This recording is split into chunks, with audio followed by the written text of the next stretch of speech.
Chers amis, eh bien, joyeux soir à tous ceux qui sont connectés par le biais de ces moyens technologiques, à tous les internautes via Zoom, via Facebook, via YouTube. Là, vous êtes joyeux sabbat. Pour ceux qui ne me connaissent pas, je m'appelle Philippe Romataroi. Je serai, je dois l'avouer, le tout petit animateur de ce moment d'étude de l'école du sabbat. Parce que celui qui va le plus intervenir et qui va nous parler de la parole de Dieu, c'est notre invité, pasteur Scalier. Paul Scalier. Maintenant, je me tourne vers le pasteur Scalier et je me joins avec notre frère et premier ancien Jovic pour vous dire que dans la langue polynésienne, dans la langue tahitienne, nous avons 3 mots pour souhaiter la bienvenue. Le premier, c'est ce mot Yaorana. Littéralement, ça se dit que tu vives. Yaora, c'est la vie, que la vie soit en toi. Mais l'Académie a traduit ce mot par bonne santé ou alors tout simplement bonjour. Le deuxième mot, c'est le mot manava. Il faut tirer un petit peu sur le ma, sinon vous risquez de dire manava, qui n'a plus le même sens, qui veut dire la conscience, mais quand on tire un petit peu manava, c'est bienvenue. Et le troisième mot, c'est le mot mava. Ce mot-là est souvent utilisé lors des salutations à une autorité ou à des autorités quand une autorité visite un lieu. Donc, au nom des membres de l'Église de Haroué, au nom de son pasteur Patrice Ilpaya, au nom du comité d'église et au nom des pasteurs de la Polynésie et au nom de l'administration de la Polynésie française, nous voulons vous souhaiter avec les 3 mots Yaorana, Manawa et Maya. Merci beaucoup, beaucoup, beaucoup. Merci beaucoup. Je vois ces colliers que vous avez l'habitude de donner en signe de bienvenue et je suis extrêmement touché par votre attention et par votre amitié. Merci beaucoup. Normalement, on a confectionné une couronne pour vous, mais vous êtes tellement loin, on ne sait pas comment poser.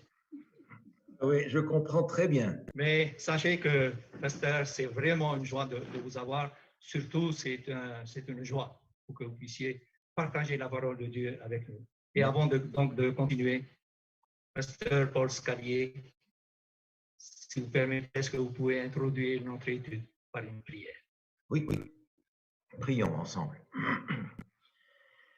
Notre Dieu, notre Père, ce matin, nous voulons te louer et te remercier de ce que, dans le monde entier, des frères et des sœurs se sont rassemblés pour t'honorer dans ce jour de sabbat. Nous voulons te louer comme notre Créateur, te louer comme notre Sauveur, te remercier, Seigneur, parce que nous avons entre nos mains ta parole écrite. Et nous voudrions qu'au-delà de cette parole écrite, la parole vivante qui est Jésus vienne dans chacun de nos cœurs. Réveille-nous, Seigneur, pour être prêts lorsque Jésus va revenir. Nous t'en prions au nom de Jésus. Amen. Amen. Et en même temps, avant de rentrer dans notre étude, j'aimerais me joindre également aux consignes que notre premier ancien nous a données lors de l'introduction.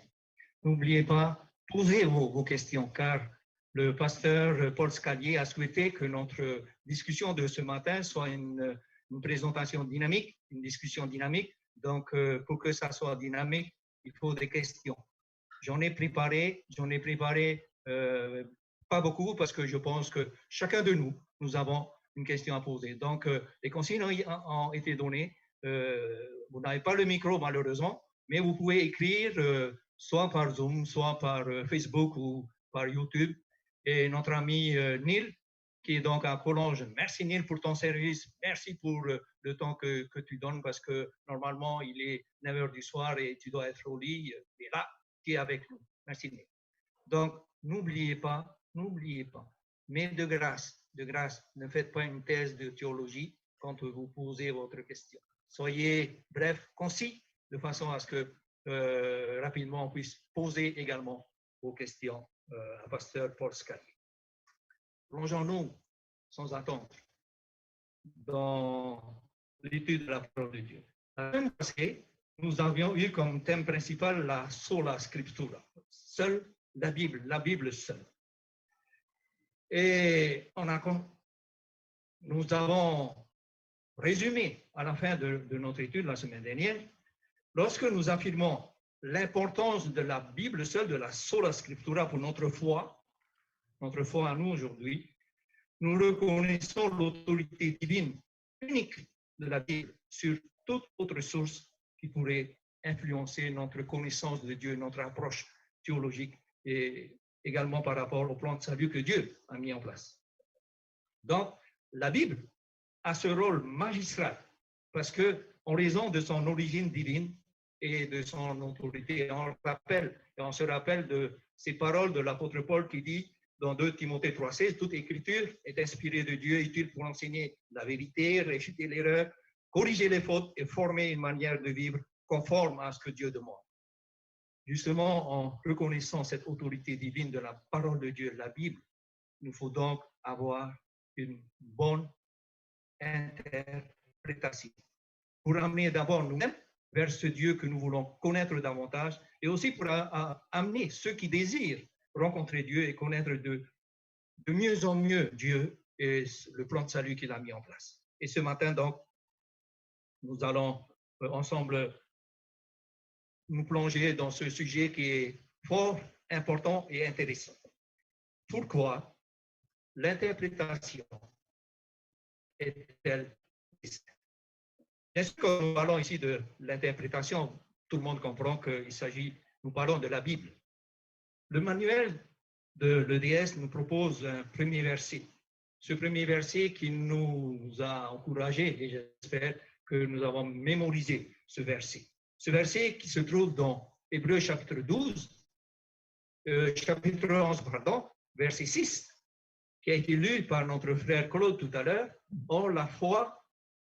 Or, sans la foi, il est impossible de lui être agréable, car il faut que celui qui s'approche de Dieu croit que Dieu existe et qu'il est le rémunérateur de ceux qui le cherchent.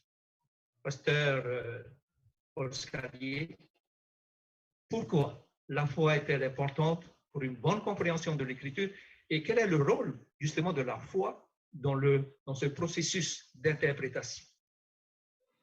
Alors, la première chose qu'on peut dire, c'est que, qu'on le veuille ou non, on va de toute façon faire une interprétation des Écritures. On va la faire en fonction des outils que nous avons personnellement, mais on va de toute façon faire une interprétation des Écritures. Où est-ce que la foi rentre dans cette démarche-là?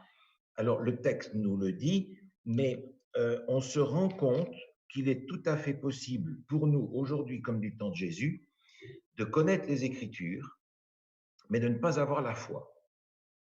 Et je prends l'exemple de l'évangile de Jean au chapitre 5, où Jésus est en confrontation avec les gens de son temps, et les gens de son temps connaissaient des sections entières des Écritures par cœur.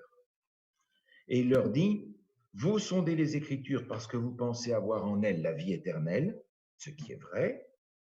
Ce sont elles qui rendent témoignage de moi et vous ne voulez pas venir à moi pour avoir la vie. Alors, ce sont des gens qui ont une connaissance des Écritures extraordinaire, mais qui n'ont pas la foi. Parce que quand Jésus vient, ils le mettent sur la croix. Donc, la foi est nécessaire pour commencer, comme le dit le texte d'Hébreux, parce que je ne peux pas rentrer dans l'étude de la parole de Dieu et dans l'interprétation de la parole de Dieu sur la base de ma logique à moi. Il va falloir que j'y rentre par la logique de Dieu. Exemple, quand vous avez 5 pains et 2 poissons, vous ne pouvez pas nourrir 5000 personnes. Exact. Ça, c'est la logique de Dieu. Qu'est-ce que vous voulez?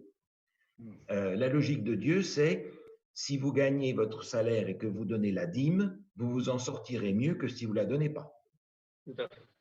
Ça, c'est la logique de Dieu. Par conséquent, je ne peux pas approcher le livre que Dieu me donne si je ne suis pas sur la même longueur d'onde que Dieu, et qui est celle de la foi, de la confiance en Dieu. Dieu ne force personne, hein. Dieu ne force personne, ce qui veut dire que si je ne veux pas croire en Dieu, je peux toujours apprendre le Nouveau Testament par cœur. Mais ça ne va pas changer ma vie. Ça ne va rien faire. Et c'est là justement qu'on retrouve une tendance qui est née déjà depuis longtemps, mais qui est le rationalisme, par exemple. Cette idée selon laquelle c'est la raison humaine qui est le critère de ce qui est vrai, de ce qui est faux. Alors ça, c'est terrible parce que ça veut dire que Dieu ne peut pas être plus grand que l'homme. Ça veut dire que ma raison, à moi, va être le critère de ce que Dieu peut faire ou ne pas faire. Mais ça, c'est énorme. C'est énorme. C'est en réalité prendre la place de Dieu pour que Dieu soit soumis à ma raison. Mais la raison humaine, écoutez, ça fait 6000 ans qu'elle fait des bêtises. On n'a pas tellement de bonnes raisons de s'y soumettre. Alors, la foi est importante dans ce sens-là. Et le rôle de la foi dans le processus d'interprétation, c'était en fait le sujet de notre leçon de la semaine passée. Cette foi va d'abord commencer par accepter que la Bible a une autorité supérieure à la mienne. La Bible, ayant son origine en Dieu, a une autorité que je n'ai pas. Alors, suivant la qualité de ma foi, ou bien je vais soumettre ma volonté à l'autorité de la Bible, ou bien pas. Je vais alors me considérer au-dessus de la Bible, ne pas considérer qu'elle a autorité, que c'est moi qui vais choisir dans la Bible ce qui me convient et ce qui ne me convient pas. Ce qui est une marque évidente de manque de foi, c'est-à-dire de manque de confiance et de manque d'abandon entre les mains de Dieu. On a ce texte, je pense à ce texte qu'on a dans 1 Pierre, hein, qu'on a déjà vu 2 Pierre, qu'on a déjà vu plusieurs fois, et qui nous explique, c'est 2 Pierre chapitre 1, à partir du verset 1, « Sachez tout d'abord vous-même qu'aucune prophétie de l'Écriture ne peut être un objet d'interprétation particulière. » Pourquoi ? Car ce n'est pas par une volonté d'homme qu'une prophétie a jamais été apportée, mais c'est poussé par le Saint-Esprit que des hommes ont parlé de la part de Dieu. Alors, je ne peux pas dire, ah écoutez, moi je vais vous dire ce que ça veut dire. Vous allez devoir croire dans mon interprétation. Il y a des règles pour interpréter. Et si je ne crois pas dans l'autorité de la Bible, je ne vais pas utiliser ces règles-là. Donc, je vais dire des bêtises. Voilà, Philippe, comment je vois les choses. Merci, pasteur. Nous avons un internaute qui nous pose la question. Oui. Il nous invite à ouvrir l'évangile de Matthieu, chapitre 11, verset 11, et qui pose donc qu'est-ce que la Bible veut nous dire donc dans ce verset. Matthieu, chapitre 11, verset 11. Je vous le dis en vérité, parmi ceux qui sont nés de femmes, il n'en a point paru de plus grand que Jean-Baptiste. Cependant, le plus petit dans le royaume des cieux est plus grand que lui. Merci. Très bonne. Il y a un lien avec, mais voilà, donc une question posée par un internaute. Alors, on va avoir avec ce texte un exemple d'interprétation. Un exemple d'interprétation. Jésus dit, il n'y a pas de plus grand prophète que Jean-Baptiste. Il l'a dit avant. Pourquoi ? Parce qu'il est l'accomplissement de la prophétie qui dit, voici, j'envoie un messager. Donc, Jean-Baptiste est le plus grand prophète parce qu'il est l'accomplissement de la prophétie qui se trouve dans Malachie à plusieurs endroits, au chapitre 3 et au chapitre 4. Alors, il le dit, il n'y a pas de plus grand que Jean-Baptiste. Mais le plus petit dans le royaume des cieux est plus grand que lui. Alors, comment est-ce qu'on va réconcilier ces deux choses-là? Il dit qu'il est le plus grand et il dit que le plus petit dans le royaume des cieux sera encore plus grand que lui. Donc Jean-Baptiste, il n'est pas grand-chose. Hein. Alors, je crois que c'est assez simple. Jean-Baptiste a compris que lui n'était pas un objectif en lui-même. Il dit, il faut qu'il grandisse et que moi je diminue. Donc la place que Jean-Baptiste a dans le ministère, c'est de donner à Jésus toute sa valeur. Okay. Donc il y a un moment où il faut que Jean-Baptiste diminue. Et Jésus va dire, c'est lui qui est l'Élie qui devait venir. Alors quand on prend le texte de Malachie, dans le contexte de la fin, on apprend au chapitre 4 qu'à la fin des temps, au moment du jugement de Dieu, il va y avoir un Élie qui va venir. Mais lorsque Jésus parle ici de Jean-Baptiste, on n'est pas encore à l'époque du jugement final. Okay. Il va donc y avoir quelque part à la fin une autre application de cette prophétie à la fin des temps. Maintenant, qu'est-ce qui rend important Jean-Baptiste? C'est le rôle prophétique qu'il a. Ce n'est pas la personne. Parce qu'on voit un moment Jean-Baptiste qui va tomber dans le doute, au sein de l'épreuve, il va avoir peur, il va dire, mais est-ce que Jésus est vraiment le Messie? Autrement dit, ce texte est en train de dire, Jean-Baptiste en tant qu'être humain, il est comme tous les autres. Il est le dernier des derniers. Mais en tant que réalisation de la prophétie pour mettre Jésus en valeur, il n'y en a pas de plus grand. Et maintenant, je transpose ça sur l'Élie de la fin des temps. À la fin des temps, il va y avoir un Élie qui va avoir la responsabilité d'annoncer le Messie, mais pas dans la première venue, mais dans la deuxième. Qui est cet Élie, s'il vous plaît? Est-ce qu'on peut lui donner un nom? Chacun de nous? Alors, justement, je vais être un petit peu audacieux et je vais dire l'Élie dont il est question à la fin des temps est présenté dans Apocalypse chapitre 12 et c'est le mouvement adventiste à la fin des temps. Nous sommes l'Élie. Et ce que Jésus dit à propos de Jean-Baptiste est vrai à propos de chacun d'entre nous et de l'Église adventiste en général. Nous ne sommes pas meilleurs que les autres, mais nous avons une mission particulière que les autres n'ont pas, et qui est de préparer la deuxième venue de Jésus. Ce qui veut dire que l'importance que l'Église adventiste a aujourd'hui, c'est par rapport à sa mission, c'est pas par rapport à ce qu'on est. Nous sommes des pauvres pécheurs qui avons besoin de la grâce de Dieu, comme tous les autres. Et si nous ne saisissons pas la grâce de Dieu, eh bien, nous serons perdus.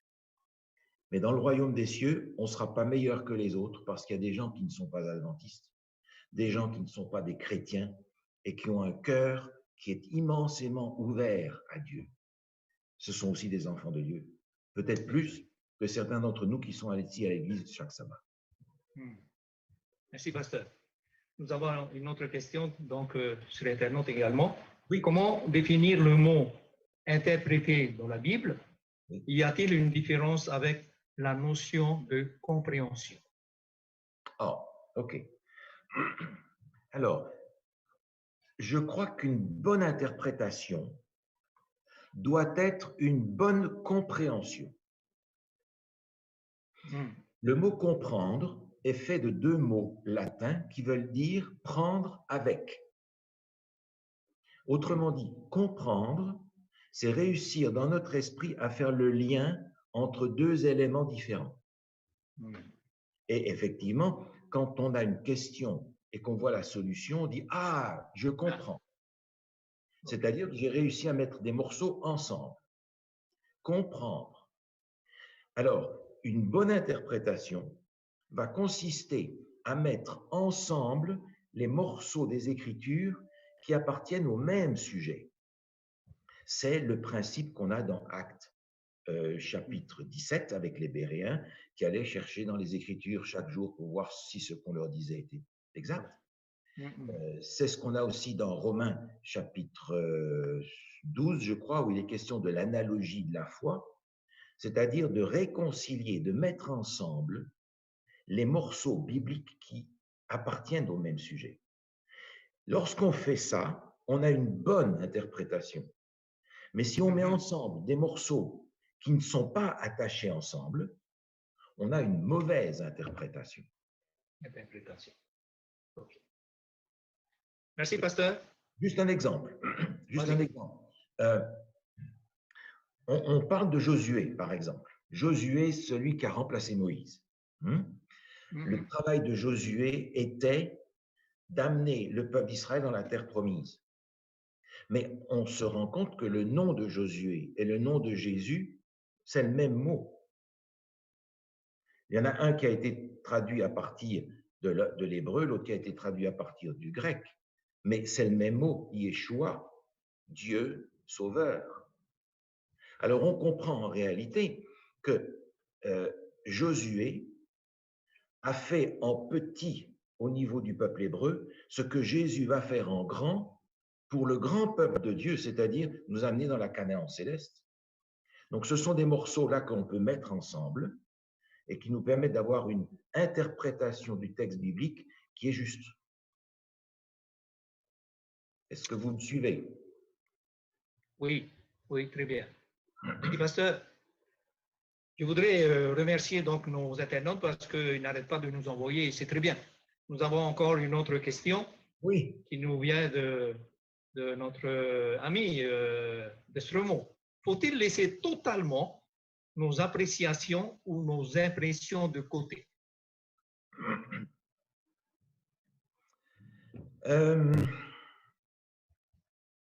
Bon, ça dépend un petit peu ce que l'on met derrière impression et nos présupposés. Nous arrivons tous devant notre Bible avec un bagage. Un bagage personnel, un bagage d'éducation, un bagage culturel, un bagage religieux, toutes sortes de bagages avec lesquels nous abordons les Écritures. Et ces bagages-là, on le voit dans notre leçon aussi, sont souvent un frein, une barrière pour que l'on puisse comprendre les Écritures comme il faut. Si l'on veut une véritable interprétation des Écritures, il va falloir que nous exercions notre foi, comme on l'a vu tout à l'heure. Et cette foi-là doit m'amener à demander à Dieu de me donner le même esprit que celui qui a animé le prophète qui a écrit, ou l'apôtre qui a écrit. Parce que sinon, on va se manquer. Oui. Je suis animé d'un autre esprit, je ne vais pas rencontrer la parole de Dieu, je vais la juger en fonction de mes présupposés. Donc, il y a dans cette démarche d'interprétation la nécessité de mettre de côté ce bagage autant que possible pour m'ouvrir à l'action du Saint-Esprit. On a des textes là-dessus, par exemple, je voudrais prendre Ésaïe 50. Regardez Ésaïe 50 avec moi. Ésaïe 50, le verset 4. Ésaïe 50, verset 4. Philippe, vous voulez bien nous lire ce texte? Ok, je lis. Le Seigneur l'Éternel m'a donné une langue exercée pour que je sache soutenir par la parole celui qui est abattu. Il éveille chaque matin, il éveille mon oreille pour que j'écoute comme écoute des disciples. Verset 5 aussi. Verset 5. Le Seigneur l'Éternel m'a ouvert l'oreille et je n'ai point résisté. Je ne me suis point retiré en arrière. Merci. Pour pouvoir exercer le talent que Dieu m'a donné pour soutenir ceux qui sont abattus, il va falloir d'abord que j'écoute comme écoute un disciple. C'est-à-dire que je considère que l'Éternel est mon maître et que je dois tout apprendre de lui et que je ne dois pas résister. Il m'a ouvert l'oreille. Je dois me laisser conduire par l'Esprit de Dieu de façon à ce que j'entende ce qu'il a à me dire. Et vous savez très bien que on lit parfois certains passages, et puis des années après, on le relit et on dit: «Ah, mais ça y est, j'ai compris. Ouais. Écoutez, le Seigneur a eu pitié de nous pendant tout le temps où on ne comprenait pas.» Wow. Ouais. Merci, merci, pasteur, pour toutes ces explications. Nous allons continuer. Donc, Oui. oui, nous allons continuer. Quand on lit la parole de Dieu, et comme nous invite notre manuel de l'école du sabbat, le sens d'une phrase n'est pas seulement déterminé par les mots qui sont utilisés, mais aussi par le contexte.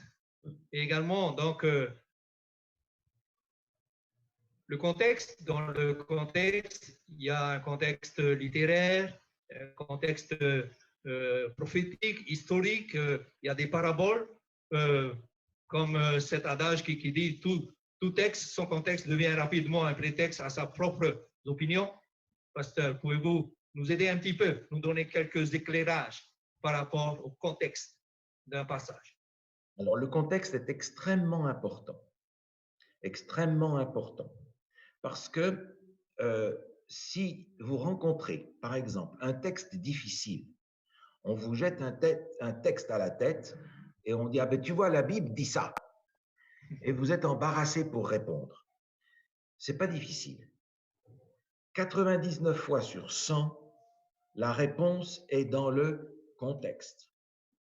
Parce que c'est un principe d'herméneutique, c'est-à-dire de la compréhension et de l'interprétation de la parole de Dieu. Alors, quand je lis un texte, qu'est-ce que je lis comme texte? Alors, les paraboles, ça, c'est les plus simples. On connaît les paraboles de Jésus. Dans Matthieu, chapitre 13, Jésus dit, voilà, le royaume des cieux est encore semblable à ceci, à un homme qui sort pour semer, à un maître qui fait un festin, etc. On a les paraboles de Luc 16 qu'on connaît, le fils prodigue, la drachme perdue. C'est des images de la vie courante que Jésus utilise pour illustrer un message. Si je ne vois pas que ce sont des paraboles ou des allégories, je vais leur faire dire des bêtises. Exemple, Luc chapitre 16, il y a l'histoire de Lazare et du mauvais riche. Vous connaissez cette histoire. C'est Oui. Une histoire un petit peu comme on raconte parfois, il y a Saint-Pierre, et puis quand on arrive au paradis, il reçoit les gens, etc. Bon, Luc 16 est une histoire de ce genre-là, qui est plus une allégorie qu'une parabole. Mais un bon nombre de gens vont utiliser ce texte pour dire: ah mais voyez que les morts vont au ciel et qui parlent et qui peuvent parler entre eux. Exact. Alors que Jésus, quand on prend le contexte, va nous donner la leçon de cette histoire. Au dernier verset, il dit: s'ils n'écoutent pas Moïse et les prophètes, ils ne le laisseront pas persuader, même si quelqu'un des morts ressuscitait. Et on a dans le texte biblique une preuve de ça, c'est que quand Jésus a ressuscité Lazare, la première chose qu'ils ont fait, c'est comploter pour faire mourir et Lazare et Jésus. Donc, si je ne prends pas ça comme une parabole, je vais faire dire des choses qui ne sont pas justes par rapport au texte biblique. Il y a aussi des paraboles dans l'Ancien Testament. Je vais juste en mentionner une ou deux. Vous vous souvenez quand Nathan va voir David après qu'il ait commis adultère, c'est dans 2 Samuel chapitre 12, il va lui raconter l'histoire d'une petite chèvre qui appartient à une famille, et puis un riche qui va prendre la petite chèvre, etc. Et puis finalement, il va lui dire: c'est toi, cet homme-là. Donc c'était une parabole qui a touché le cœur de David. Ce n'est pas une histoire vraie, c'est une parabole. Et puis il y a la parabole des 2 sœurs dans Ézéchiel 23, etc. Donc les images sont à prendre comme des images. Ensuite, il y a les textes prophétiques. Alors on les connaît, Daniel, Apocalypse, les grands textes prophétiques, mais il y a aussi des textes prophétiques qui s'appliquent à des temps bibliques, pas nécessairement à des temps à la fin des temps. Je pense par exemple à ce chapitre d'Ésaïe 38, où Ésaïe va être envoyé auprès de Ézéchias pour lui dire: j'ai eu une révélation, tu vas mourir, mets tes affaires en ordre. Et vous vous souvenez qu'après, Ézéchias va pleurer, demander à Dieu, et Dieu va renvoyer Ésaïe en lui disant, tu vas lui dire maintenant que je lui donne 15 ans de plus. Donc ça, c'est une parole prophétique qui se réalise à l'intérieur du temps biblique. Ou bien dans Ésaïe 13, où il nous est dit que Babylone va être entièrement détruite, que les chacals vont courir dans ses ruines, que les autruches y seront, etc. Ça s'est réalisé plus tard, mais dans le temps biblique. Et aujourd'hui encore, c'est ce qui se passe. Donc, il y a plusieurs prophéties, des prophéties beaucoup plus courtes dans le temps biblique et des prophéties beaucoup plus lointaines dans le temps de la fin. Et puis, il y a les textes qui sont des textes historiques. Toutes les histoires du peuple hébreu ou du peuple chrétien qui nous sont rapportées, l'histoire de Naaman dans 2 Rois chapitre 5, c'est une histoire vraie, c'est une histoire qui nous parle du baptême, qui nous parle de l'engagement. Ce sont des histoires vraies. Les histoires de la Bible ne sont pas des contes et légendes. Ce sont des sélections d'histoires que Dieu a mises ensemble par l'inspiration dans le cœur des écrivains bibliques, parce que ce sont des histoires significatives. Elles ont un sens. Et le sens nous est donné par Jésus. Jésus a dit dans le texte qu'on a lu tout à l'heure, « Les Écritures rendent témoignage de moi », disait-il. On dit, le fil rouge qui traverse tout l'Ancien Testament s'appelle Jésus. Question, quand je vois l'histoire de l'Ancien Testament, parfois certaines sont très complexes, je me pose la question, qu'est-ce que cette histoire m'enseigne sur le ministère du Christ à un moment ou à un autre de sa vie et de son ministère? Donc, toutes ces histoires sont des sélections. Il y en a beaucoup d'autres, mais Dieu les a laissées tomber parce que celles-ci sont significatives. Donc, elles ont une signification pour nous qui sommes arrivés à la fin des temps, comme le dit l'apôtre Paul. Voilà pour les genres littéraires.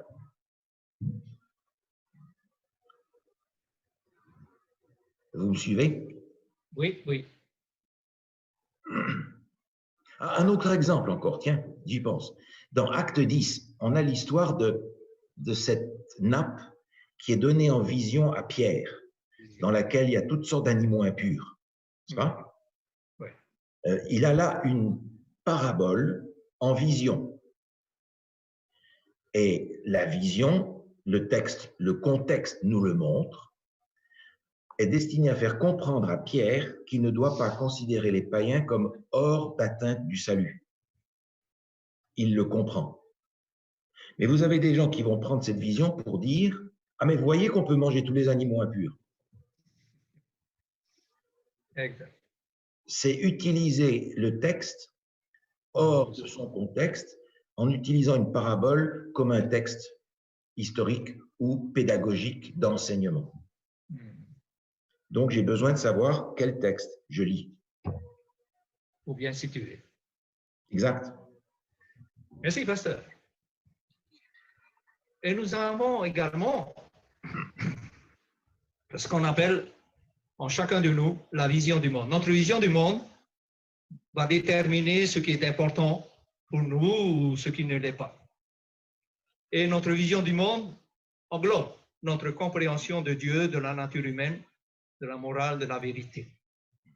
Et une vision du monde, est faite de croyances et de réponses à des questions dans les domaines dont je viens de citer. Et notre vision du monde est influencée aussi par nos parents, par notre éducation, nos pères, nos expériences, les médias, la culture, et ainsi de suite. Et dans Luc, chapitre 24, que je vais lire, nous avons ce texte, verset 21.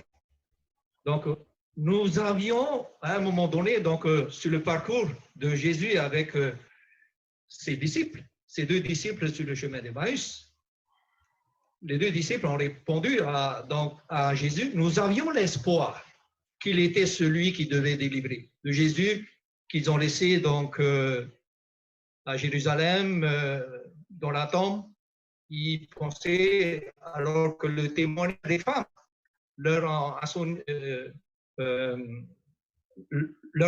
on dit que Jésus est ressuscité, mais ils avaient du mal à croire à tout ça. Nous avions l'espoir qu'il était celui qui devait délivrer. Pasteur, qu'est-ce qui a empêché? Parce que là, sur cette histoire et sur ce texte, qu'est-ce qui a empêché les disciples de voir? Et nous avons toutes les questions là. Oui. Alors ça, c'est une bonne question parce que nous sommes tous en danger de vivre la même chose. Nous sommes franchement tous en danger de vivre la même chose.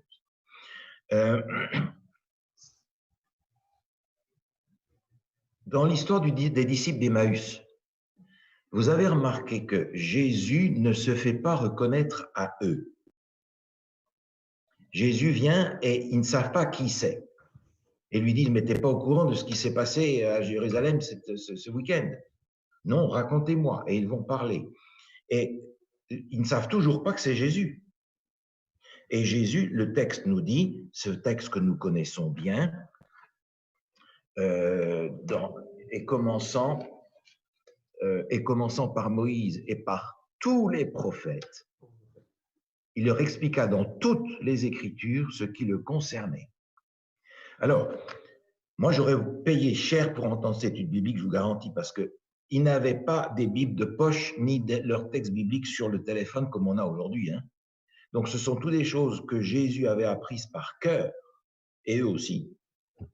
Et Jésus va prendre toutes les Écritures pour leur enseigner la parole de Dieu, c'est-à-dire pour mettre ensemble les morceaux qui appartiennent au même sujet, qui est quel est le ministère de Jésus. Mais Jésus ne s'est toujours pas révélé à eux. Parce que qu'est-ce qui serait arrivé si Jésus s'était révélé à eux? C'est simple. Il lui aurait sauté au cou. Jésus est ressuscité, formidable, alléluia. Ils n'auraient rien écouté de l'étude biblique. Ils n'auraient rien écouté parce que leurs émotions auraient pris le dessus et ils n'auraient rien entendu de ce que Jésus avait à leur enseigner. Alors, avant que, pris par l'émotion, ils soient capables de courir le chemin à Jérusalem pour avertir les autres, il fallait qu'ils soient, j'allais dire, à froid, raisonnables, pour comprendre, c'est-à-dire mettre ensemble tous ces textes de l'Ancien Testament qui expliquaient le ministère de Jésus. Donc, une des choses qui nous empêche souvent de comprendre comme il faut la parole de Dieu, ce sont nos émotions. Ce sont notre nature telle qu'elle est et qui est différente les uns pour les autres. Maintenant, laissez-moi lire un texte encore pour vous. Dans Marc, chapitre 8. Marc, chapitre 8, versets 31 et 32. Oui, c'est ça, 31 et 32. Alors il commença à leur apprendre, c'est Jésus qui parle aux disciples, qu'il fallait que le Fils de l'homme souffre beaucoup, qu'il soit rejeté par les anciens, par les principaux sacrificateurs et par les scribes, qu'il soit mis à mort et qu'il ressuscite 3 jours après. Il leur disait ces choses ouvertement. Ah, bon. Tournez une page et regardez au chapitre 9. Chapitre 9, au verset 9, il est dit, comme il descendait de la montagne après la transfiguration, Jésus leur recommanda de ne dire à personne ce qu'ils avaient vu jusqu'à ce que le Fils de l'homme soit ressuscité des morts. Ils retinrent cette parole, se demandant entre eux ce qu'ils entendaient par ressusciter des morts. Alors, Jésus leur a parlé pas en parabole, clairement. Et ici, Jésus parle de la résurrection, ils disent, mais qu'est-ce que c'est la résurrection? C'est quoi ça? Qu'est-ce que c'est la résurrection? Aucune idée. Pourtant, il y a des résurrections dans l'Ancien Testament. Et si vous continuez, dans le même chapitre 9, au verset 31, il est dit, car il enseignait ses disciples, il leur dit, le Fils de l'homme sera livré entre les mains des hommes, ils le feront mourir, et 3 jours après qu'il aura été mis à mort, il ressuscitera. Mais les disciples ne comprenaient pas cette parole et ils craignaient de l'interroger. Ils sont absolument bouchés À cause de quoi? À cause de la tradition. C'est-à-dire que la tradition hébraïque leur avait enseigné que le Messie venait comme libérateur, qu'il venait pour remplacer Salomon, le fils de David, qui allait libérer le peuple d'Israël. Et ces traditions-là les rendaient complètement aveugles concernant les textes bibliques et ce que Jésus disait. Jésus leur dit, je vais ressusciter. C'est quoi ça? Ça se ment? Aucune idée. Alors, la tradition, c'est véritablement quelque chose que nous avons reçu et qui n'est pas le fruit d'une étude personnelle. Regardez Jean 12, Évangile de Jean, chapitre 12. On a là un texte qui est très, très fort aussi. Jean 12, verset 37. Jean 12, 37. Malgré tant de miracles qu'il avait faits en leur présence, ils ne croyaient pas en lui, afin que s'accomplisse la parole qu'Ésaïe le prophète avait prononcée. Seigneur, qui a cru à nos prédications? Et à qui le bras du Seigneur a-t-il été révélé?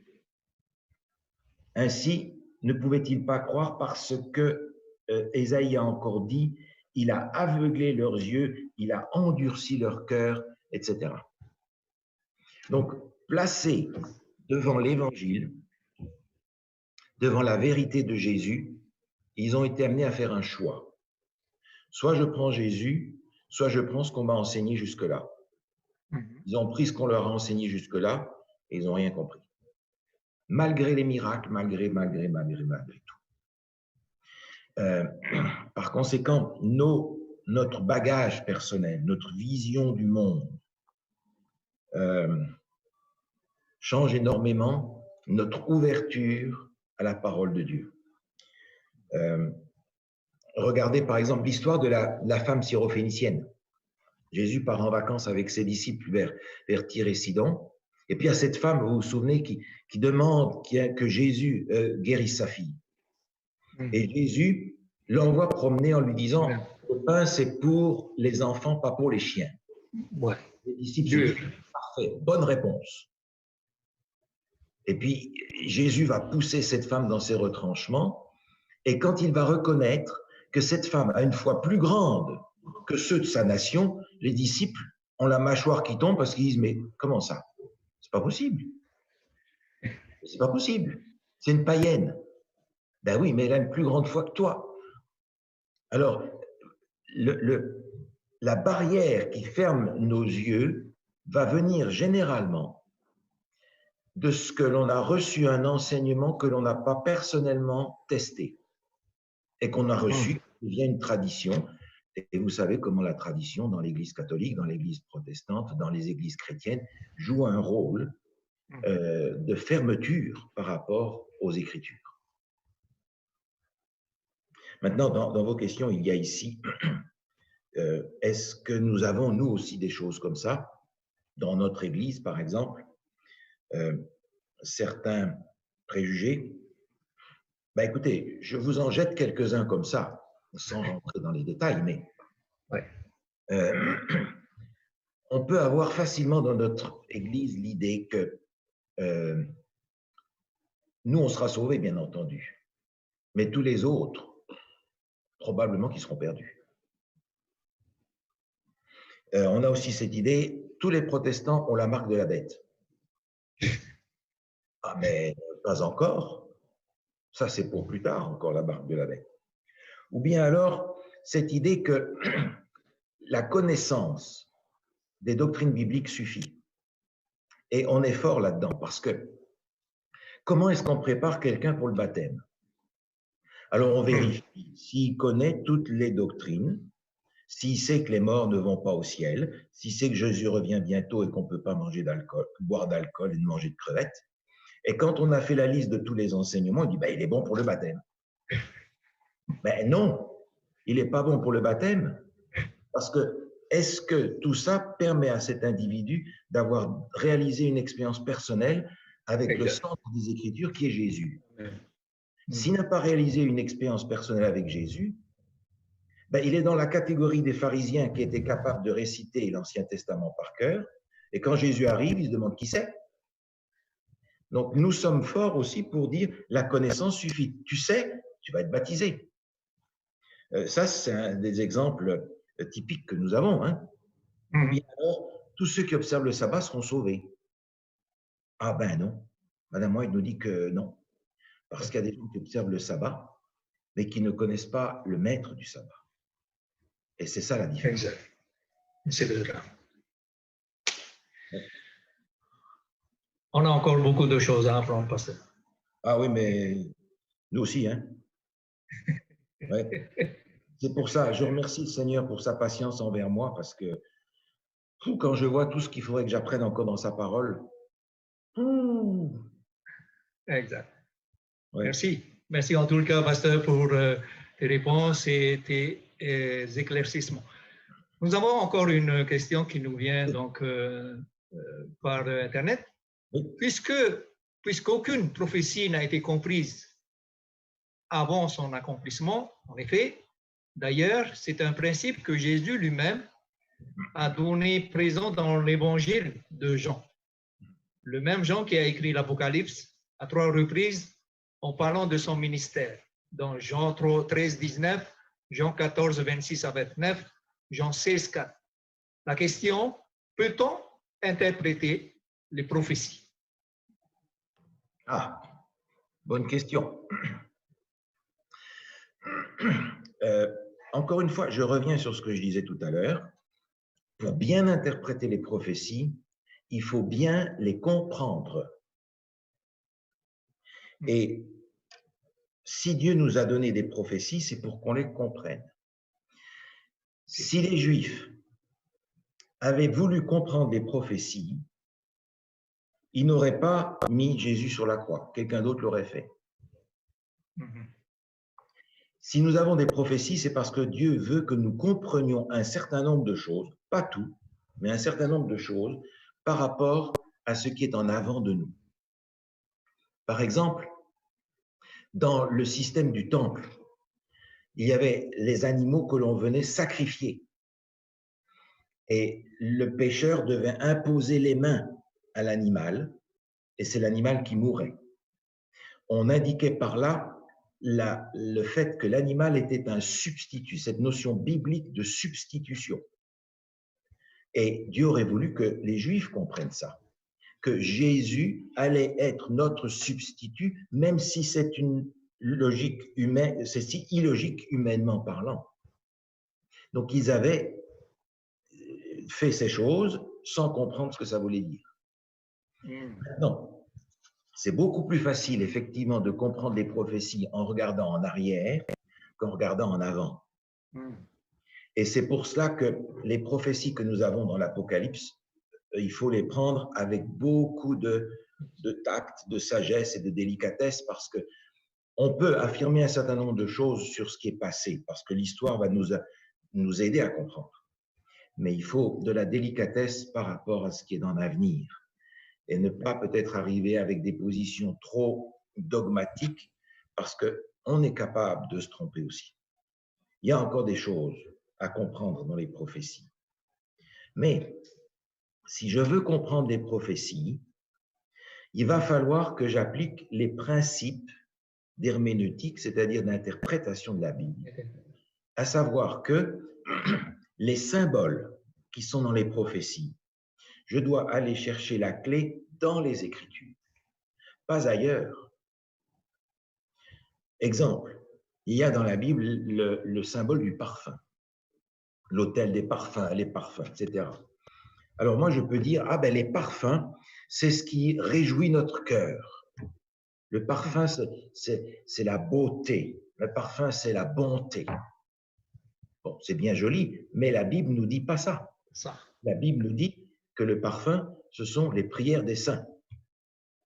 Donc, il faut que je mette de côté ma logique, la logique du temps dans lequel je vis, pour aller chercher les symboles dans les Écritures et pas ailleurs. L'autre chose, c'est que je dois comprendre le contexte dans lequel telle prophétie est donnée.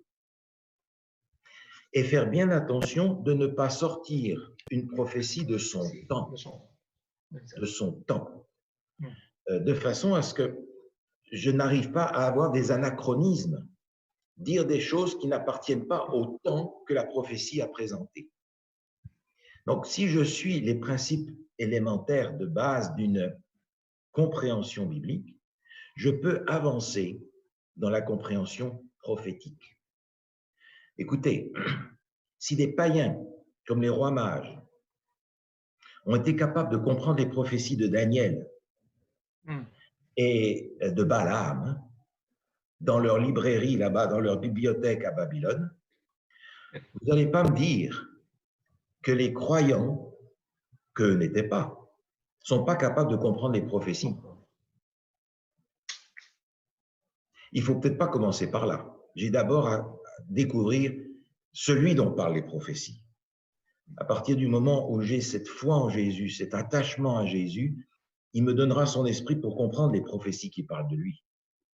Et encore une fois, malheureusement, on a, même dans notre Église, beaucoup de gens qui essayent de se mettre en valeur en arrivant avec tout un tas de choses nouvelles sur les prophéties, en disant « moi j'ai un scoop, j'ai découvert que… » Mais oui, mais il est tout seul à avoir découvert ça et puis ça correspond à rien. Donc, il ne faut pas que la prophétie soit pour nous une pierre d'achoppement d'orgueil, vous comprenez? Oui, exact. Exact. Merci, pasteur, pour ces conseils. On va essayer de les appliquer dans la vie. Oui, c'est le plus dur. Oui. Une autre question, internaute. Une traduction biblique peut-elle influencer, voire fausser notre compréhension? Oui. C'est ça le problème. C'est ça le problème.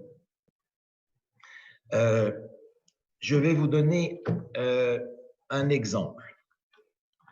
Dans Colossiens. Je vous donne un exemple qui me vient à l'esprit comme ça. Colossiens chapitre 2, verset 16. Alors, je pense que parmi vous, il y en a un certain nombre qui ont peut-être la traduction français courant ou bien la traduction qui s'appelle la Bible 21, une autre traduction que celle que nous employons dans la Louis II. Et vous allez voir, pour ceux d'entre vous qui ont ces autres traductions, vous allez tout de suite voir la différence. Colossiens 2, verset 16. Que personne donc ne vous juge au sujet du manger ou du boire, ou au sujet d'une fête, d'une nouvelle lune ou des sabbats. C'était l'ombre des choses à venir, mais le corps est en Christ. OK. L'apôtre Paul, ici, est en train de dire les fêtes, les nouvelles lunes, les sabbats, ça appartient à l'économie de l'Ancien Testament, c'est-à-dire ce sont les lois juives qui étaient placées à côté de l'arche. Et ce sont toutes, en effet, des choses que l'on peut retrouver dans Lévitique 23 et dans Deutéronome. Les fêtes, qui tombaient à des dates précises, les nouvelles lunes et les sabbats, que nous appelons, nous, les sabbats cérémoniels, qui sont les 7 sabbats cérémoniels qui tombent pendant les 7 fêtes juives qui sont dans Lévitique 23. Seulement, dans les nouvelles traductions, il est dit que personne ne vous juge au sujet du manger, du boire, ou du sujet d'une fête, d'une nouvelle lune, ou du sabbat. Ce qui fait qu'un bon nombre de gens disent, vous voyez, le sabbat, l'apôtre Paul dit qu'il ne faut pas s'occuper de ça. Seulement, le sabbat, c'est un des 10 commandements, tandis que les autres fêtes, ce sont les lois juives. Alors, une traduction ici veut nous induire en erreur, parce que le mot qui est dans le texte grec ici, ce n'est pas au singulier, mais c'est au pluriel. C'est la raison pour laquelle je crois qu'il est intéressant d'avoir parfois plusieurs traductions. Il n'y a pas une traduction parfaite. Il n'y a pas une traduction adventiste non plus parce qu'on ne veut pas être critiqué d'avoir, nous, arrangé le texte pour que ça colle avec notre doctrine, comme on fait les témoins de Jéhovah. Par conséquent, je suis heureux qu'on n'a pas une traduction adventiste, mais on peut d'une façon générale, avoir confiance dans les traductions qui ont la meilleure réputation aujourd'hui, parce que les fautes, comme celles que je vous mentionne là, sont pas très nombreuses. Alors, ayant plusieurs traductions, on peut arriver à comprendre les choses comme il faut et à enlever les écueils qu'on met sur notre chemin à cause de mauvaises traductions. Okay. Par exemple, je vous donne un autre exemple. Dans Jacques, épître de Jacques, chapitre 2, Jacques, chapitre 2, le dernier verset, le verset 26. Philippe, vous vouliez bien nous le lire, s'il vous plaît? Oui, je lis. Comme le corps sans esprit est mort, de même la foi sans les œuvres est morte. Bon, ça c'est bien. Seulement les vieilles traductions secondes disent « le corps sans âme est mort ». Ah, Mais le mot âme n'est pas là, c'est le mot esprit qui est là. oui. Alors, ce texte a parfois été utilisé, ayant été mal traduit, par des gens qui croient dans l'immortalité de l'âme. Or, le mot âme n'est pas là, c'est le mot esprit qui est là. Alors, c'est utile d'avoir plusieurs traductions. Et encore une fois, Louis II a travaillé souvent seul. Aujourd'hui, on a des traductions qui sont faites par des groupes d'intellectuels. Et ça nous permet d'avoir des traductions qui sont intéressantes. Merci, pasteur. Une autre question sur une question d'interprétation. Y a-t-il danger à faire des interprétations canoniques? Par exemple, pour le levain de la Sainte Seine, nous disons qu'il est sans levain, car Paul dit que le levain, c'est péché. Or, le contexte juif de la Seine, c'est la Pâque. Et le pain est sans levain, car il n'a pas eu le temps de lever. Voilà la question. Alors, j'aimerais comprendre un petit peu mieux là, la question, pour être sûr. OK. Y a-t-il danger à faire des interprétations canoniques? Par exemple, pour le levain de la Sainte Seine, nous disons qu'il est sans levain, car Paul dit que le levain, c'est péché. Or, le contexte juif de la Seine, c'est la Pâque. Oui. Et le pain est sans levain, car il n'a pas eu le temps de lever. OK, d'accord. Alors, par rapport à cet exemple-là de la Sainte Seine, on a quelque chose de beaucoup plus fort que ça. Dans Lévitique, chapitre 23, auquel je faisais référence tout à l'heure, et dans d'autres textes du Pentateuque, on a les 7 fêtes que Dieu avait données à Moïse pour le peuple juif. La Pâque, la fête des pains sans levain, la fête des prémices, la fête des semaines, la fête des trompettes, la fête des expiations et la fête des tabernacles. 4 pour le printemps, 3 pour l'automne. Et ces fêtes-là ont été données après l'histoire de la Pâque. Lorsque ces fêtes étaient pratiquées, ils avaient largement le temps de faire lever leur pain. Mais dans les prescriptions qui sont données là, c'est encore du pain sans levain, même s'ils ont le temps de le faire lever. Parce qu'il y a un enseignement important. Le pain sans levain représente Jésus. Et quand Jésus va utiliser la Pâque pour la transformer dans la Sainte Seine, on a besoin du pain sans levain parce que le pain sans levain, c'est Jésus. Alors, il y a certains groupements religieux qui vont célébrer la Sainte Seine en utilisant du pain sans levain, mais du vin fermenté. Là, il y a une incohérence parce que ça représente le corps et le sang de Jésus, mais il n'y a pas de péché là-dedans.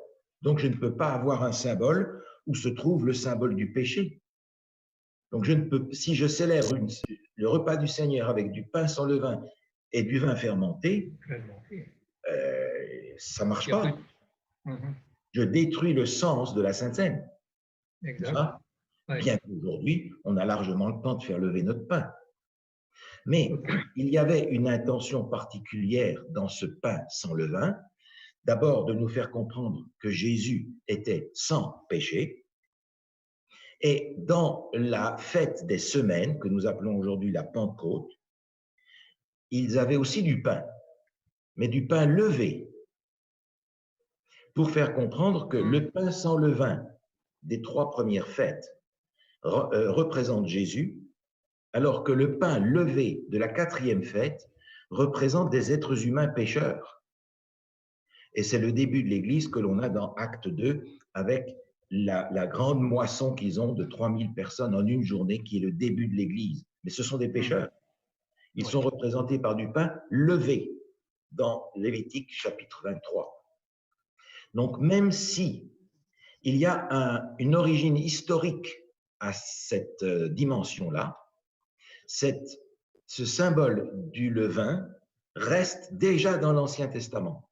Il n'est pas dans le Nouveau seulement, il est déjà dans l'Ancien Testament parce qu'il est en rapport avec Jésus. Et vous vous souvenez que les animaux, c'était pareil, il fallait qu'ils soient sans défaut, pour la même raison. Exact. Merci, pasteur. On va continuer donc. Il y a ce texte que tu as cité tout à l'heure. Oui. De Jésus, leur expliqua ce qui était. Oui. Donc, nous aimerions que vous puissiez aller un peu plus en profondeur. Même Jésus devait expliquer le sens de la parole aux disciples. Qu'est-ce que cela nous dit sur l'importance de l'interprétation? Si Jésus le fait, on doit également le faire. Oui. Alors, ça nous dit une chose, c'est que nous avons besoin, comme les disciples, d'avoir notre esprit ouvert à ce que Dieu a à dire. Ça nous renvoie à 2 choses. Ça nous renvoie, numéro 1, au principe, la Bible s'explique par elle-même, c'est-à-dire je suis ouvert à ce que Dieu a dit ailleurs dans les Écritures. Et deuxièmement, Jésus ouvre l'esprit de ses disciples parce qu'ils ne vont véritablement comprendre le ministère de Jésus qu'au moment de la Pentecôte. Vous vous souvenez, au moment où Jésus monte au ciel, ils sont encore en train de lui demander « Ah, c'est dans ce moment-là que tu vas venir établir ton règne ?» Jésus leur dit « Écoutez, restez là jusqu'à ce que le Saint-Esprit vienne parce que vous ne l'avez pas, votre affaire. » Donc, le Saint-Esprit est extrêmement important. Il nous est dit dans l'évangile de Jean, au chapitre 14,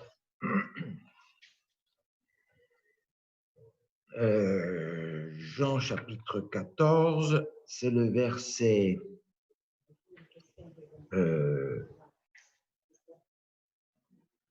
ou bien c'est ce verset 16. Voilà. Chapitre 16, verset 14, pardon. Jean 16, verset 14. Il, le Saint-Esprit, me glorifiera parce qu'il prendra ce qui est à moi et il vous l'annoncera. Tout ce que le Père a est à moi, c'est pourquoi j'ai dit qu'il prendra ce qui est à moi et il vous l'annoncera. On l'a vu à la Pentecôte, Pierre a commencé à prêcher l'évangile qu'il avait jusque-là pas vraiment compris parce que c'est lui qui avait demandé « Est-ce que c'est à ce moment-là que tu vas venir ?» Donc le Saint-Esprit est essentiel et c'est pour ça que je pense qu'il est important quand on étudie la parole de Dieu de dire « Seigneur, je veux comprendre ta parole. Donne-moi ton Esprit Saint parce que tu as promis de le donner quand on le demande. » Ensuite, le texte qui est là de Luc 24, 27 nous dit qu'il a expliqué les Écritures. Alors, j'aimerais ici peut-être vous donner 3 points qui sont importants pour nous quand nous étudions les Écritures d'une façon simple mais sûre. Première question qu'on doit se poser, que dit le texte? Que dit le texte? Est-ce que je comprends les mots du texte? Est-ce que je comprends qui sont les personnages du texte? Est-ce que je comprends la phrase? Parfois, la traduction est un peu ancienne et on emploie des mots qu'on n'emploie plus aujourd'hui. Est-ce que je comprends les mots? Est-ce que je comprends la phrase? Qu'est-ce que le texte dit? Une fois que je suis sûr d'avoir bien compris, il y a parfois des noms de villes, c'est quelle ville? C'est où? Des noms de gens, c'est qui? Des mots, quand on parle des Écritures, c'est quoi les Écritures? Le texte va le dire un peu plus loin, les 3 parties de l'Ancien Testament, la loi, les prophètes, les psaumes. Est-ce que je sais ce que sont les Écritures? J'ai besoin de comprendre ce que le texte me dit, numéro 1. Numéro 2, qu'est-ce que le texte veut dire? C'est-à-dire, ce texte comporte un message. Quel est le message du texte? Et là, il va peut-être falloir que j'aille lire le contexte, un peu plus haut, un peu plus bas. Il va peut-être falloir que j'aille chercher ailleurs dans les Écritures d'autres passages qui vont m'aider à comprendre, parce que ça parle de la même chose. Quel est le message? Quelle est la leçon? Quel est l'enseignement? Le texte de Timothée nous dit « Toute écriture est inspirée et utile pour enseigner ». Donc, il y a un enseignement dans les Écritures. D'abord, qu'est-ce que le texte dit? Deuxièmement, qu'est-ce que le texte veut dire? Quel est son message? Et troisièmement, qu'est-ce que le texte me dit à moi? Autrement dit, comment est-ce que dans ma vie d'aujourd'hui, 21e siècle, à Tahiti ou au Québec, comment est-ce que je peux appliquer ça pour être un vrai disciple de Jésus? Application. Alors, pour ceux qui aiment les mots compliqués, je vais vous donner 3 mots compliqués pour ça. Peut-être que les grands théologiens parmi vous vont s'y retrouver, mais ces 3 questions correspondent à exégèse, théologie et parénèse, que vous n'avez pas besoin de retenir, mais ce sont des outils simples et utiles pour faire une interprétation du texte et comprendre le texte. Et c'est ce que Jésus a fait avec eux. Parce qu'ils ont dû lire des textes où il était question du serviteur de Dieu, dans Ésaïe par exemple, et ils ont compris que le serviteur de Dieu, c'était le grand roi qui allait venir et qui allait prendre la place de Salomon. Et Jésus a dû leur dire non, regardez, il n'est pas question d'un roi dans ces textes-là. Ils ont dû prendre Ésaïe 53 et dire, mais qui est celui-là qui est mis à mort dans Ésaïe 53? Les autres prophéties le disent. Donc, il a dû éplucher les mots pour que les mots disent ce qu'ils avaient à dire et que les disciples lisaient avec leurs lunettes de la tradition. Nous, aujourd'hui, il faut qu'on cherche qu'est-ce que le texte dit, qu'est-ce que le texte veut dire, qu'est-ce que le texte dit pour moi, parce que j'ai besoin de l'appliquer. Voilà, je pense que ça peut nous aider dans notre travail personnel d'étude de la parole de Dieu. Pasteur, merci. Nous avons une question qui vient donc, je pense, de France, qui nous pose une question un petit peu technique. Pour continuer la question, c'est quoi exactement la transsubstantiation? Ouh là là. Alors, la transsubstantiation, c'est une doctrine catholique qui considère qu'à partir du moment où le prêtre fait l'élévation de l'hostie, le pain sans le vin en question, le pain reste avec une apparence de pain, mais la substance s'est transformée dans le corps réel de Christ. Exemple, ici au Québec, l'Église catholique a été extrêmement forte jusqu'il n'y a pas longtemps. Et les gens ici, beaucoup d'entre eux ont été extrêmement traumatisés par l'Église catholique. Et on leur disait par exemple, le prêtre va mettre l'hostie dans ta bouche, mais ne mords pas parce que ça saigne. Oh. Ça, c'est la consubstantiation. C'est-à-dire, ça ressemble à du pain. Voilà. Si tu mords dessus, ça va saigner parce que c'est le corps de Jésus, donc laisse-le fondre Exact. et tout ira bien. Alors, il y en a quelques-uns, évidemment, des gamins qui ont mordu dessus, ça saignait pas. Ils se sont dit, mais c'est de la blague, cette histoire-là. Donc, la transsubstantiation, c'est la substance qui change, mais pas l'apparence. Alors, cherchez longtemps pour me trouver un texte dans les Écritures qui soutient une affaire pareille. Jésus dit, je suis le pain. Mais Jésus dit aussi, je suis la porte. Alors, est-ce qu'il ne faut pas toucher les portes parce que dans ce cas-là, on va pousser Jésus? Jésus dit, je suis le cep. Est-ce que ça veut dire que tous les ceps de vigne, on ne peut pas y toucher parce que c'est Jésus? Non, ça n'a pas de sens. Jésus emploie des symboles, de la même manière que ces symboles se trouvaient d'ailleurs dans la Pâque. Dans la Pâque, il buvait 4 fois la coupe, sans fermentation, parce que c'était déjà un symbole. Et Jésus va utiliser les mêmes symboles pour permettre Saint-Seigne. Mais manger Jésus, c'est ce dont il est question dans Jean 6. Jésus dit, vous devez, celui qui me mange et qui boit mon sang a la vie éternelle. Et ils se sont dit, mais c'est du cannibalisme ça. Et à la fin du chapitre 6, Jésus dit, ces paroles sont esprit et vérité. Donc comprenez que je vous parle en images. Comprenez que vous avez besoin de vous nourrir de ce que je suis, de ce que je fais, de comment je parle, pour vous nourrir intérieurement de mon caractère. Ah mais non, ils ont pris les choses littéralement, c'est-à-dire hors de leur contexte. Merci, pasteur. Oui. Et nous allons donc, je pense, aborder une dernière question parce que le temps avance. Oui. Alors, la culture. On aurait passé toute la matinée pour parler de ce texte quand l'apôtre Paul est confronté à ce choc des cultures gréco-romaines et hébraïques.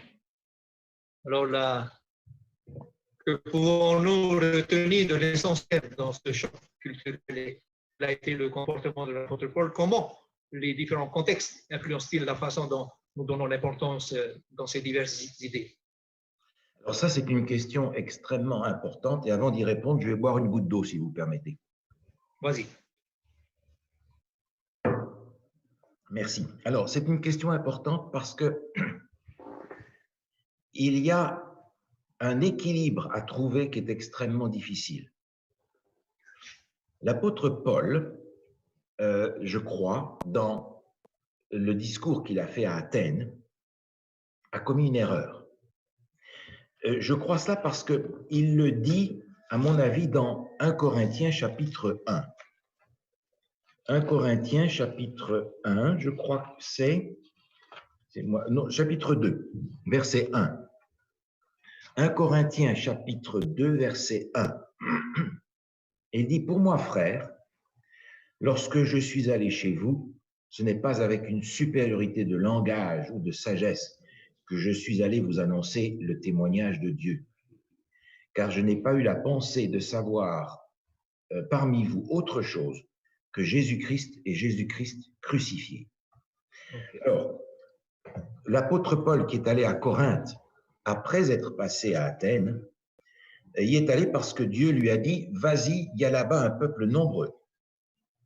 L'apôtre Paul voulait frapper la tête de la bête, Athènes, et il s'est dit, je vais faire une église à Athènes. Est-ce qu'il y a eu une église à Athènes? Pas d'église à Athènes. Il y en a un qui s'est converti, il s'appelait Denis l'Aréopagite.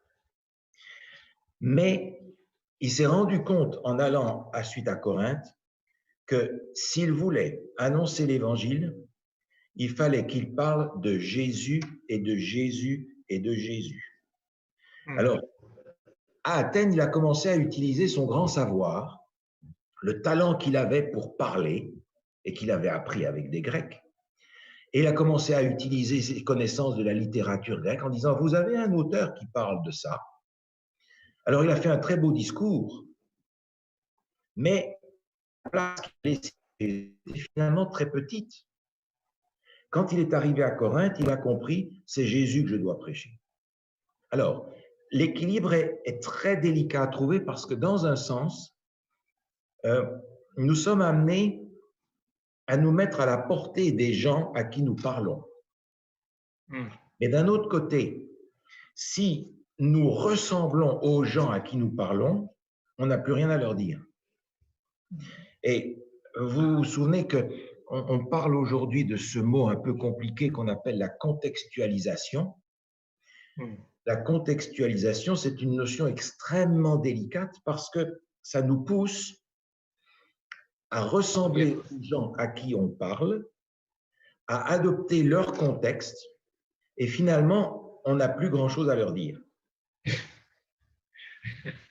Écoutez, c'est ça. Si je présente le message adventiste de façon à ce que ça ne choque personne, que ça ne les oblige pas à changer de vie, que ça ne les dérange pas pour leur culte, que ça ne les dérange pas pour leur musique, que ça ne les dérange pas pour leur mode de s'habiller, de se vêtir, etc., ben, je n'ai pas annoncé le message adventiste non plus. J'ai annoncé ce qu'ils connaissaient déjà. Et pourquoi changer pour avoir la même chose que ce que j'ai? Ça ne vaut pas la peine. Donc, je suis amené à m'ajuster à l'environnement où je suis, pas à y ressembler. Et ça, c'est une différence importante. C'est une différence importante. Je dois m'ajuster à la façon dont les gens vivent, mais pas ressembler à. Autrement dit, si j'utilise, par exemple, dans mes méthodes d'évangélisation, les mêmes méthodes que les autres emploient, je vais avoir le même échec que l'apôtre Paul à Athènes. Je n'ai pas avec moi la citation de Madame White, mais plusieurs fois, Madame White explique, en particulier dans le livre Évangélisé, que nous n'avons pas à copier la culture locale et les habitudes des autres pour annoncer l'évangile de Jésus-Christ. Non, parce que nous avons un message spécifique, donc nous avons à le présenter de façon à ce que les gens puissent le recevoir, mais pas copier la manière dont les autres le font.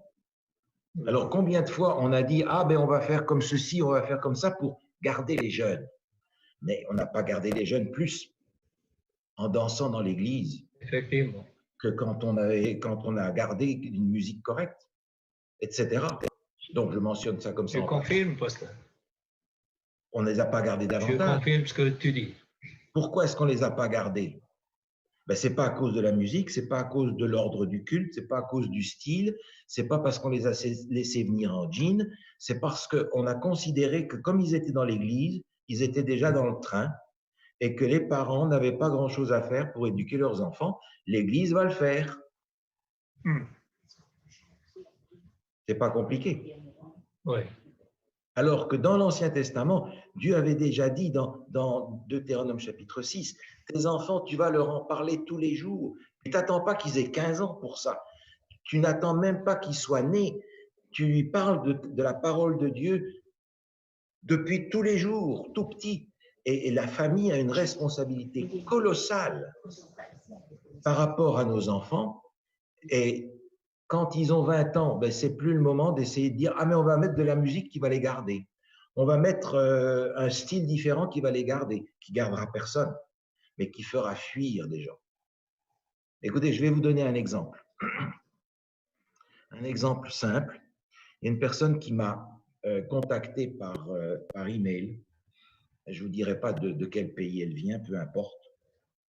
Et qui avait des questions sur le sabbat. Une personne qui écoute les services qu'on a ici. Alors, j'ai passé un bon moment au téléphone, finalement, à cette personne, à lui parler du sabbat, et je lui ai dit, mais écoutez, je suis sûr qu'il y a dans votre ville une église adventiste, parce qu'elle habitait une grande ville. Puis, je suis sûr qu'il y a une église adventiste. Elle m'a dit, non, il y en a deux.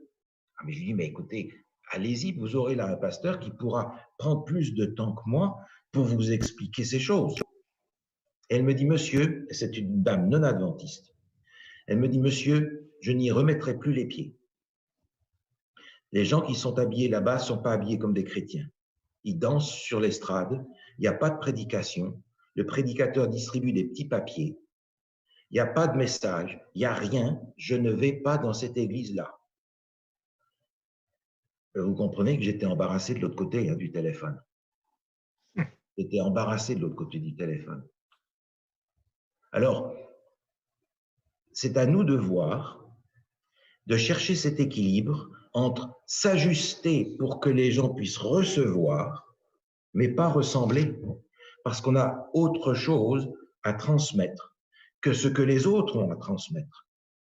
Donc, si je prends le même véhicule pour transmettre un message différent, je vais brouiller les cartes de tout le monde. Est-ce que vous voyez ce que je veux dire? Exact. Oui, pasteur, on a bien compris. Et l'unité de l'Église ne sera pas construite sur une culture, ni européenne, ni américaine, ni aucune. Je ne peux pas choisir la façon dont je vais vivre mon christianisme sur la base de ma culture. Je ne peux pas dire, ah, mais dans notre culture, nous ici, on fait comme ça, donc on va faire comme ça. On s'ajuste, mais quand il s'agit d'enseignement et de pratiques importantes, on ne peut pas dire ça. Ce qui va nous unir en tant qu'Église, c'est l'enseignement biblique que l'Église adventiste, dans sa totalité, a reconnu comme étant la vérité biblique. L'apôtre Paul disait à Timothée, l'Église est la colonne de la vérité. Dans 2 Timothée 3,15. La colonne est l'appui de la vérité. C'est-à-dire qu'il n'y a pas un bonhomme qui va dire, voilà, maintenant, c'est comme ça que ça va marcher.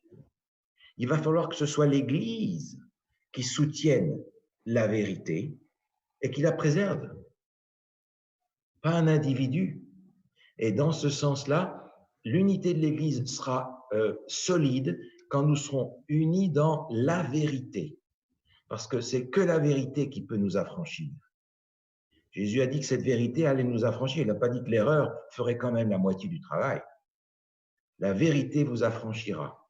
Et nous voulons avoir la vérité telle qu'elle est dans les Écritures. Alléluia. Un moyen d'être unis en tant qu'Église, et ce sera le moyen de nous unir ensemble dans la préparation pour le retour de Jésus. Amen.